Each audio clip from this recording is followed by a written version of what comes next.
Olha eu aqui de novo, profeta da bananeira. Bom, gente, tem uns dias. A mesma desculpa que eu sempre dou, né? Desculpa, eu tava procurando inspiração, não sei o que lá, lá, lá, lá, lá, lá, lá. Mas estou eu aqui de novo com mais um vídeo, profeta da bananeira aqui. Voltei ao meu local de origem, digamos, para fazer jus ao nome, né? Bom, eu vou contar para vocês uma história, digamos assim, né? Mas que tem um ensinamento muito profundo. É sobre Jesus, que eu sempre falo aqui, cito ele como, né, o grande exemplo a ser seguido.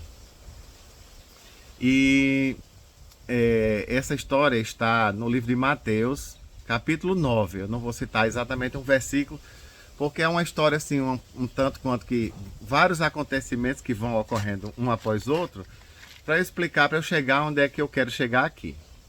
Jesus estava voltando com os discípulos, logo no início do capítulo, ele estava voltando de uma pescaria. Desceu do barco, aí apresentaram um paralítico diante dele. Aí quando você vê Jesus que, né, fazia milagres, curava enfermos, ressuscitou mortos, apareceu um paralítico. E tinha os fariseus. Quem eram os fariseus? Eram pessoas ultra religiosas de uma facção, uma seita, não é que eu posso dizer, assim, parece pejorativo o que eu quero dizer, mas era assim, eles seguiam os livros da lei de Moisés, né, que a gente chama de judaísmo, a religião que tinha lá, eram pessoas ultra religiosas. Mas aquele tipo de religioso, por exemplo, que fica só fiscalizando a vida dos outros, ao invés de cuidar da sua própria. E aí eles ficaram assim, espantados, e assim, no coração deles, eu imagino que eles ficaram assim, pensando muita maldade. Por quê? Porque quando apresentaram o paralítico diante de Jesus, aí ele disse assim: Filho, perdoados estão os seus pecados. Ora, a necessidade aparente da pessoa ali era que Jesus curasse ela, para ela deixar de ser paralítica e começar a andar. Aí eles disseram assim, ficaram murmurando entre si, os fariseus, que vamos chamar de religiosos, ultra-religiosos. Porque Jesus mesmo não instituiu religião nenhuma. Ele só disse amar a Deus sobre todas as coisas e ao próximo como a ti mesmo. Foram os dois mandamentos que ele resumiu. Então, ele não criou nenhuma religião. Inclusive, para quem for estudar a história da religião, Jesus só foi, digamos assim, admitido como filho de Deus bem depois de 500 anos ou muito mais do que isso, num concílio que esteve aí. Que agora não me lembro, acho que foi o de Nicéia. Enfim, me corrijam quem estudou mais do que eu e sabe não. Mas não importa.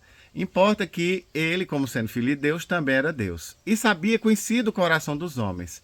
Mas o que eu estava falando assim, que a gente chama de cristianismo, ele nunca chamou doutrina dele de cristianismo.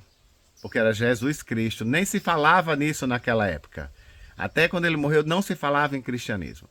Hoje em dia foi que as pessoas pegaram os ensinamentos deles, colocam dentro de uma caixinha e pronto. Se você está ali, se basta. Hoje em dia basta você ser cristão para assumir um status de uma pessoa que é santa, que é pura, que é livre de qualquer pecado, esquecendo que você tem que seguir os ensinamentos dele, não importando que você tenha essa religião, porque Jesus não é uma religião. Mas enfim, os fariseus, esses ultra religiosos, ficavam assim, sabe?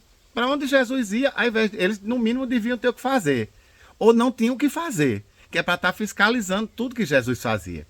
Quando apareceu, agora você imagina, apareceu esse paralítico na frente de Jesus, aí Jesus, ao invés de, para deixar o povo mais confundido ainda, aí dizia assim: perdoados estão seus pecados, filho. Aí o pessoal, eles ficaram só pensando assim, sabe?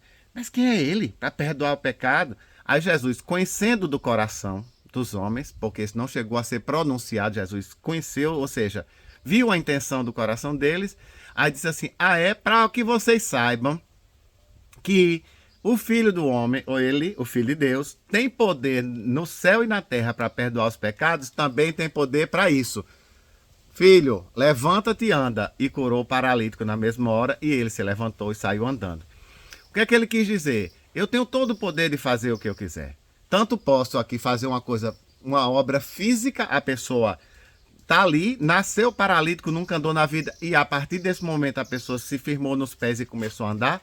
Quem tem o poder de fazer isso também tem o poder de perdoar pecados. Ele quis dizer, para mim eu posso uma coisa ou outra, tanto faz. Agora vocês ficam me criticando porque quando eu digo perdoar pecados, A gente não vê o pecado caindo do corpo da pessoa assim como fosse uma escama, como se fosse um peso, como se fosse uma coisa. Ai, porque perdoar pecados é invisível. Aí não pode ver, não pode fazer, não é válido, não tem valia, ninguém viu caindo nada, não fez, não aconteceu, não tem poder.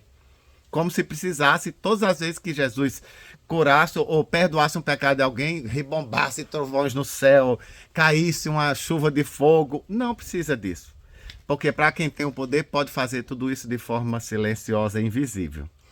E Jesus tinha o poder de ambas as coisas. Tem o poder de ambas as coisas. Eu estou falando tinha, não é que perdeu. Eu estou falando tinha naquela época, desde que foi registrado essa passagem na Bíblia, mais uma vez mencionando Mateus 9, capítulo 9. Evangelho de Jesus Cristo, segundo escreveu São Mateus, capítulo 9. Só que os fariseus não ficaram satisfeitos com isso, não. Você vê uma pessoa, um paralítico, se levantar e andar, a pessoa que nasceu assim, não se diz o nome, a idade da pessoa não diz, mas imagine que já fosse uma pessoa adulta, na minha cabeça. Né? Como não tem a data precisa, o homem tinha 32 anos, 9 meses e 5 dias de vida, então vou dizer que era uma pessoa adulta a partir dos seus 18 anos. Que, salvo engano, se alguém for ler direitinho a passagem, era um homem, não era uma criança. Enfim, uma pessoa que passou a vida toda, Jesus curou. Ainda assim, para os fariseus, não era suficiente que Jesus fosse realmente quem ele dizia ser, filho de Deus. Aí, Jesus, dali, saiu, para... Ele chamava publicanos, outras pessoas que eram consideradas da sociedade, assim, cobradores de impostos, pessoas que eram tipo a ralé da sociedade. Aqueles que a igreja, na época, ou os fariseus ou os saduceus, que era outra seita também, por assim dizer, cada um defendia sua tese, eram inimigos assim ferrenhos, todos professando uma fé em um único Deus, mas ainda assim faziam diferença. Não, a minha fé, a minha forma de crer é que é bacana, a sua não é bacana. E Jesus ficava no tiroteio, no meio do tiroteio, cada um dizendo uma coisa, uns criticavam Jesus por um jeito, outros diziam que não era daquele jeito. As coisas que Jesus fazia, às vezes agradava um e desagradava outros, e vice-versa. Às vezes agradava outros e desagradava uns. Ou seja, Jesus parece que para eles nunca era suficiente.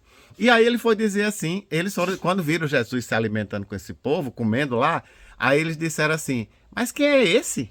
Esse aqui que acabou de curar um paralítico era para se colocar em cima do monte, em meditação, estar longe da humanidade, porque se diz filho de Deus, e está ali comendo com aquele povo pecador. Aí Jesus deu uma resposta assim muito bacana. Quem precisa de médico não é quem está bom. Quem precisa de médico é quem está doente.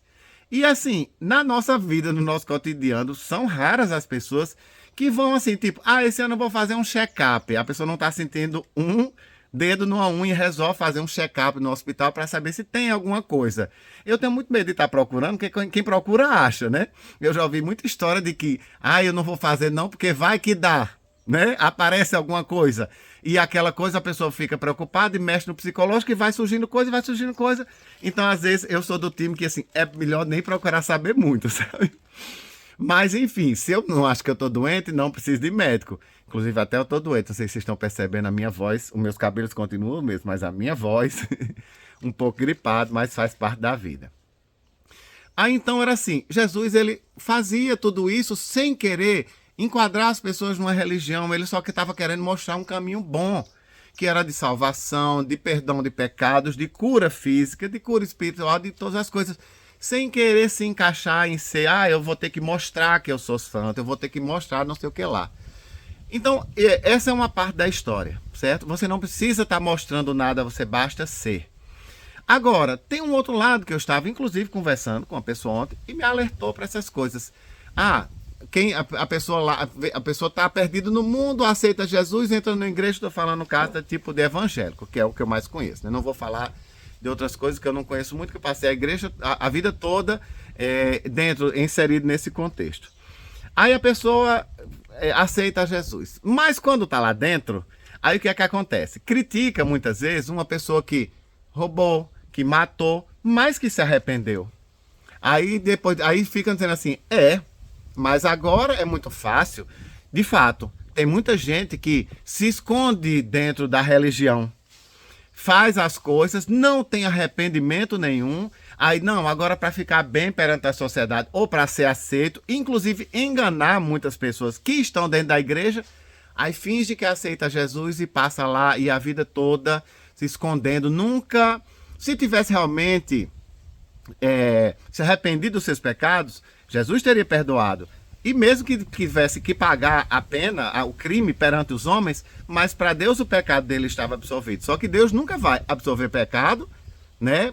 Limpar o pecado da pessoa, perdoar o pecado e dizer, não, agora se me aceitou e os pecados estão perdoados, não vai mais pagar a pena, não vai mais puxar a cadeia. Não existe, porque Deus respeita as leis dos homens.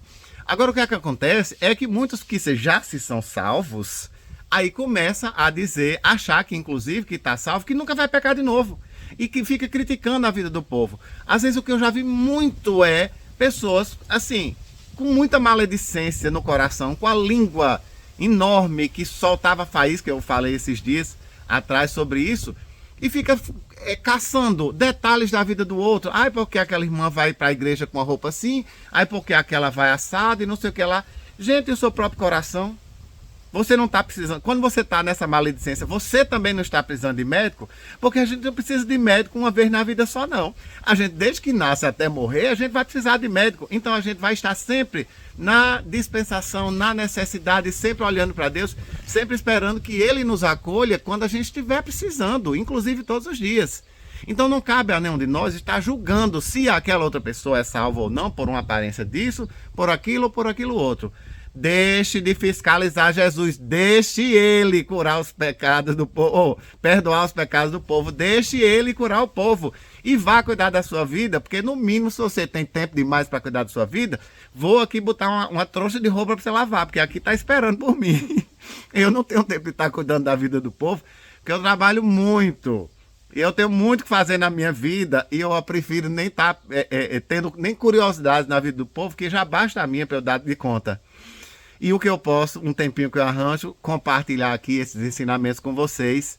Então vamos entender, deixe Jesus fazer o que ele quiser. Não se importe com a vida dos outros, não se ache mais santo, nem mais salvo, nem mais puro do que os outros.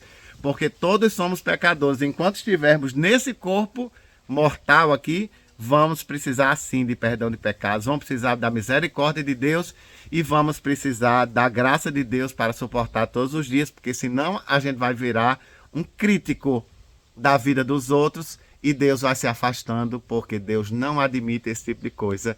Beijos para todos. Eu estou tentando reduzir aqui, já vai 13 minutos. Às vezes eu consigo fazer um vídeo mais curtinho, mas é o que tem para hoje, tá? Beijo no coração do profeta.